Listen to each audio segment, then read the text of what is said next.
cup of hot brew from Starbucks every day. And he made it okay to have Starbucks as a person like him, because technically he appealed to people who are kind of used to maybe seeing the world a certain way, or even giving up on the whole dream, certain types of dreams, and you kind of start to make fun of certain types of dreams because it's like they only come true for some people or what have you. It's in that realm. And technically those people wouldn't be Starbucks people. They would be Dunkin' Donuts or Wawa or what have you. And this is, I'm talking about Adam the Woo, or the Daily Woo, found dead in his bed by a fellow friend and YouTuber, German in Venice, who's from Venice Beach, California, at least for his channel. I think he's actually from Germany or something. So he sounds like Arnold Schwarzenegger a little bit. Anyway,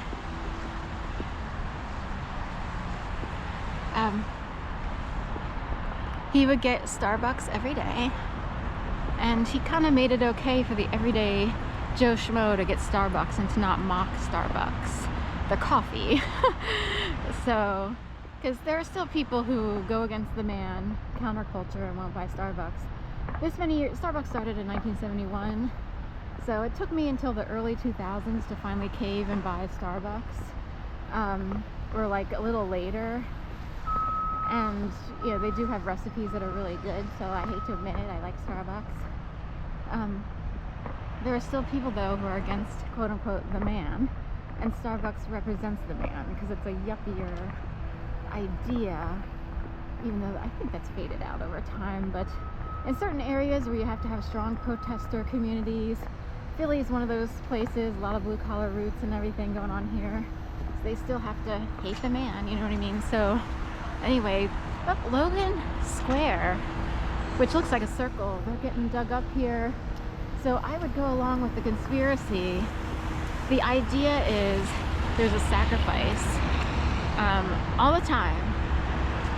And Logan Square, the idea would be there's a bunch of catacombs underneath Logan Square, and they would sacrifice, typically it would be like a child, the purity of a child. The fact that, say, someone like Adam the Woo is the son of a priest, I would actually wonder if they saw him a certain way, because he was basically a nice guy. So were the Reiners, was Adam the Woo a sacrifice? So conspiracy people would say that. When the Pope arrived here, the old Pope, here's kind of no terrorism, Delaware, Toyota RAV4.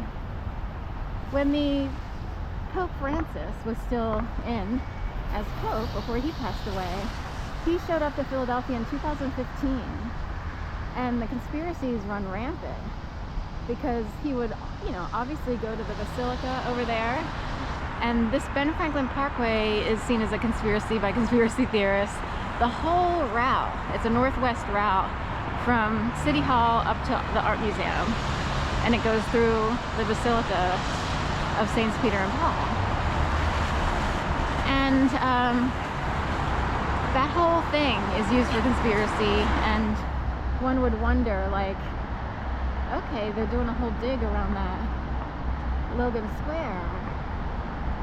Is there something to this major big war in the air, a war, a wrestling, and who gets sacrificed, who doesn't? They brought in a lot of religious stuff, like even ads. St. Joseph's University is here, where family court used to be, or juvenile court used to be here. 1801 Vine. They don't use it any longer. But the library is over here. It looks like a very similar building at 1901 Vine, right? Is that right? Yeah. So,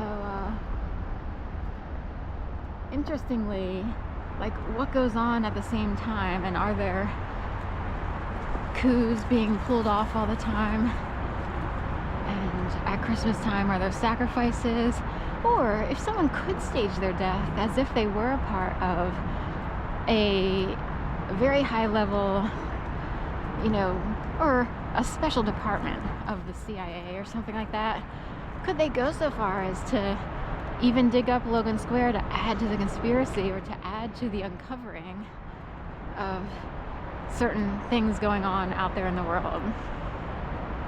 Or are they trying to get rid of the age-old scare tactics?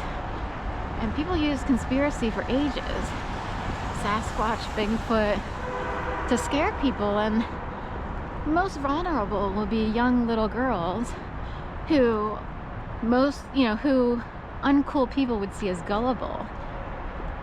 But they're assuming the person totally believes something just because the person might be like, oh really, oh my gosh. Doesn't mean the person believes it.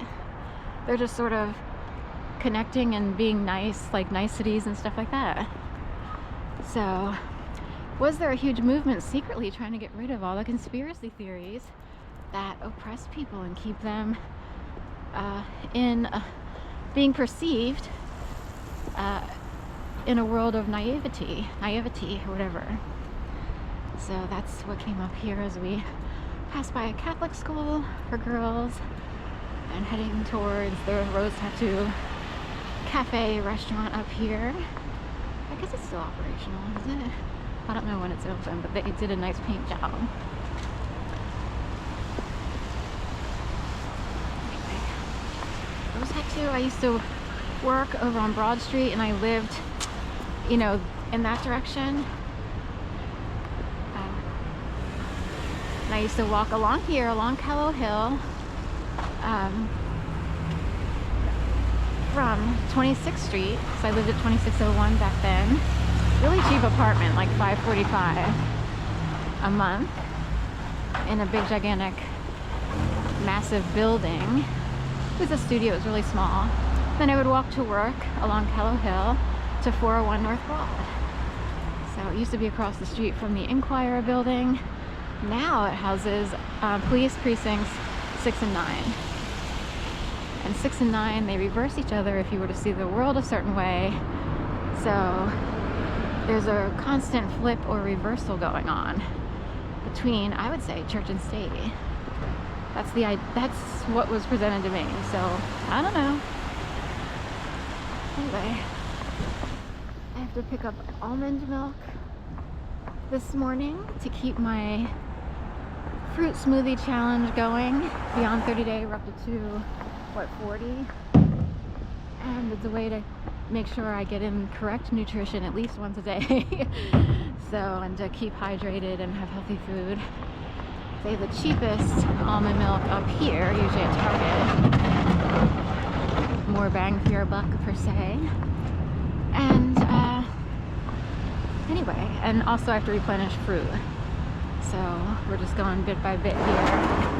I actually wondered if someone secretly was trying to keep me healthy, because I was tortured beginning in 2011. I had my world got turned upside down, and I was harassed to death on top of being tortured and scared to death in ways that are beyond visible. People can do things invisibly, and they can manipulate brains from a distance. It's like being on remote control-ish. And somewhere in there, someone made sure that I got really healthy so that the fear mongers who are too medically knowledged out can't use that. No one can try to say type 2 diabetes adult onset to me. No one can try to say high blood pressure to me. Everybody believes something about genetics, this, that, DNA, this, that, and the other. Hereditary. But what if it's more controllable than you think? And if you are reprogrammed, if you will, to eat better and to avoid foods that exacerbate problems temporarily for the medical industry's benefit, then you can sidestep all those concerns. There are people from the beginning of time who learned how to sidestep all the dangers and all the tricks that people brought along. And there are people within the dark side of the medical industry and the dark side of the food industry who play into those tricks.